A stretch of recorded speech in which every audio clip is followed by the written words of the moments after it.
och välkomna tillbaka till min kanal.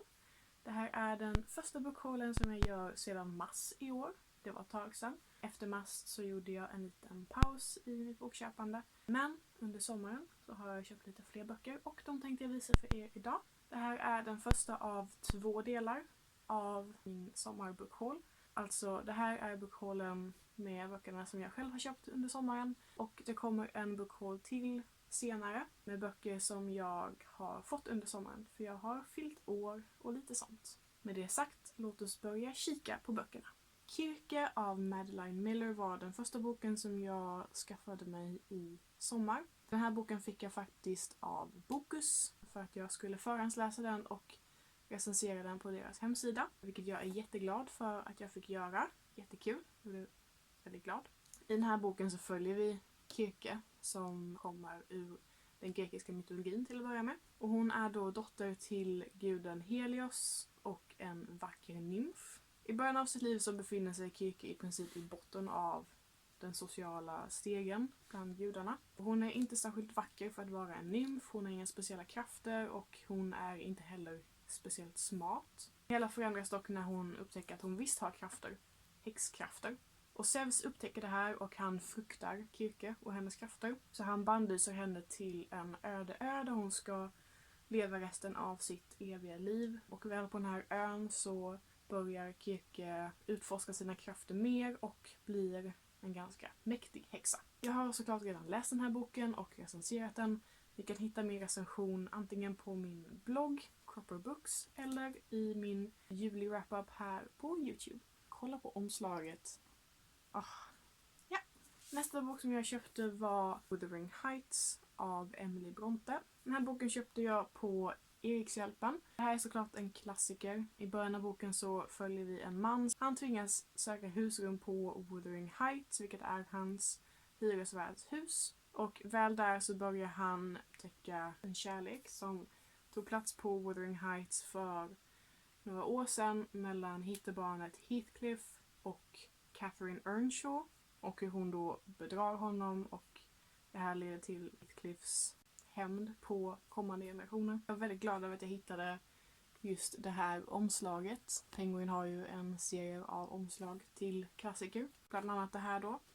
Jättesnyggt. Och jag är taggad på att läsa lite klassiker av en av Bronte-systrarna och såklart fler av Bronte-systrarna. Nästa bok som jag tänker visa är Jane Eyre av Charlotte Bronte. Den här köpte jag också på Erikshjälpen samtidigt som jag köpte Wuthering Heights. De hade den här också. Också jättesnyggt omslag. Vi följer då Jane Eyre som växer upp som föräldralös på en välgörenhetsskola där hon behandlas ganska dåligt. Men hon växer upp till att bli en stark och ambitiös kvinna.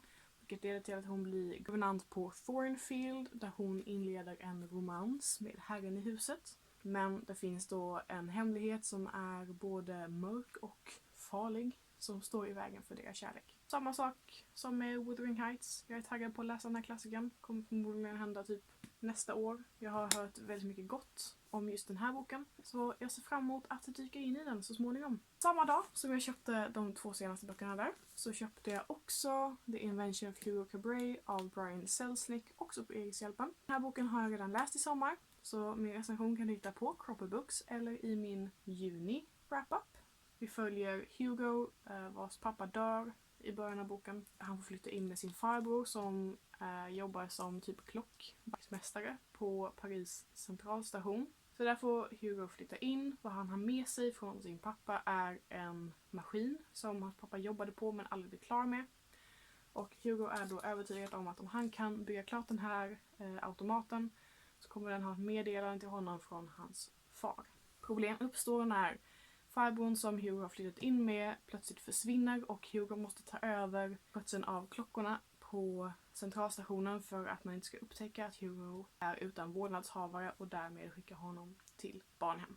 Fint omslag på den här boken också, förutom ryggen som är lite lätt creepy. Den här är lite speciell, den här boken, för hälften av berättelsen berättas i illustrationer bara. Så det är jättemånga illustrationer i den här, de är väldigt fina. Trevlig bok, jag är väldigt glad över att äga den här, äntligen. Ja. Nästa bok är en jättespännande bok. Jag pratar såklart om The Priory of the Orange Tree av Samantha Shannon. Och Och det här är en av årets förmodligen mest hypade fantasyböcker. Det är en lite chunky bok och omslaget är jättevackert. Jag älskar det. Älskar färgerna, älskar allt. Och i den här boken så följer vi en rad olika huvudkaraktärer som spelar olika roll i berättelsen, såklart. Den här utspelar sig då i en värld som är splittrad av olika religioner som alla har samma ursprung. Och det är då en händelse, men ingen är överens om exakt hur den här händelsen utspelar sig. Jag ser väldigt mycket fram emot att läsa den här boken. Min plan är att läsa den i december, möjligtvis som den sista boken jag läser i år. Jag är väldigt taggad. Nästa bok som jag köpte är jag också taggad på. Det är Shadow Study av Maria V. Snyder och det här är den första boken i uppföljningstrilogin till Poison Study-serien som jag läste tidigare i år och stött älskade. Följer då samma karaktärer som i den första trilogin, men på nya äventyr. Och om du inte har koll på vad Poison Study-serien handlar om så börjar vi i första boken då och där hålls huvudkaraktären Jelena i en fängelsehåla och hon ska snart avrättas. Och i den här fantasyvärlden då så styrs landet som Jelena bor i av en befälhavare. Dagen som hon ska avrättas så får hon ett oväntat erbjudande, nämligen att antingen avrättas inom en timme eller bli befälhavarens nya provsmakare, för den förra har nyss dött av förgiftning. Jag, som sagt, älskade den första serien. Det är förmodligen en av mina favoritfantasy-serier någonsin. Så jag är väldigt taggad på att dyka in i uppföljningsserien då. Kommer dock inte göra det förmodligen förrän jag äger hela trilogin. För jag kommer vilja bara flyga igenom den. Yes! Sen så köpte jag ännu en bok på second hand. Och det var En man som heter Ove av Fredrik Backman. Och den här boken är lite av ett modernt svenskt litterärt fenomen. Den här boken har blivit film och har dessutom översatts till engelska. Jag har till och med sett en del booktubers som jag följer, amerikanska booktubers, prata om den här boken. Vilket gör mig väldigt nyfiken på den. Och i den här boken då så följer vi Ove. Ove är då 59 år gammal och kan inte beskrivas som mycket mer än bitter och otrevlig. Jag håller inte Ove själv med om, för bitter är han väl inte. Han tycker bara inte om andra människor och han vill att allting ska vara precis som han vill ha det. Så när en barnfamilj, en munter barnfamilj, flyttar in bredvid Ove så blir han inte direkt på bättre humör. Men det kanske är precis det han behöver. Jag har sett filmen. Jag tyckte hyfsat mycket om filmen. Jag tror att det här kan vara en lite feel-good bok kanske. Jag ser fram emot att läsa en bok som följer en lite butter huvudkaraktär. För jag tycker det är charmigt. Så ja, får se när jag dyker in i den här. Nästa bok, eller snarare de nästa 3 böckerna som jag köpte, är den här boxen av Historic Materials-trilogin av Philip Pullman. Och den här boxen består då av 3 böcker som sagt. Vi har The Golden Compass, The Subtle Knife och The Amber Spyglass. Den här serien utspelar sig i en värld som är väldigt lik vår men inte identisk. Så i den här världen så existerar magi. Varje människa föds med en följeslagare som är i djurform. Det finns häxor i norr och norrskenet bjuder på stora mysterier.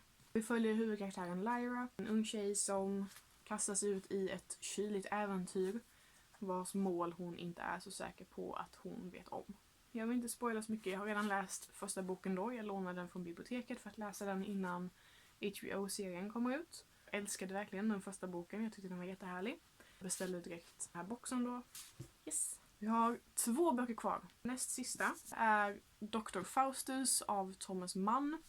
Det här är en tysk klassiker från första hälften av 1900-talet. Och vi följer en ambitiös kompositör som säljer sin själ till djävulen i utbyte mot ett antal års musikaliskt geni. Vad han också ger till djävulen är sin förmåga att älska. Vad han dock inte väntat sig är att han strax efter avtalet har gjorts drar på sig syfilis.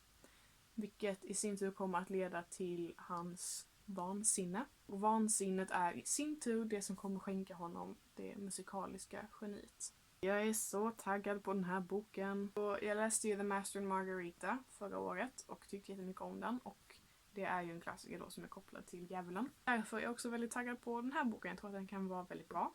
Den är lite chunky, så jag kommer förmodligen spara den till nästa år. Sist och kanske minst faktiskt är Paper Towns av John Green som jag köpte på Erikshjälpen också. Den här boken följer Quentin som har beundrat Margot på avstånd ganska länge.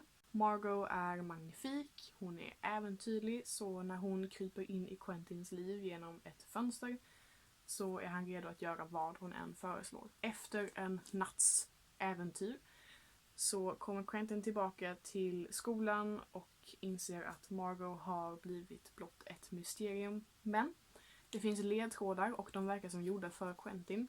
Så han bestämmer sig för att lösa mysteriet som är Margot. Jag tvekade i butiken när jag skulle köpa den här boken. För jag läste The Fault in Our Stars för några år sedan och var inte särskilt imponerad. Den var inte dålig, men den var liksom inte, den levde inte upp till hypen.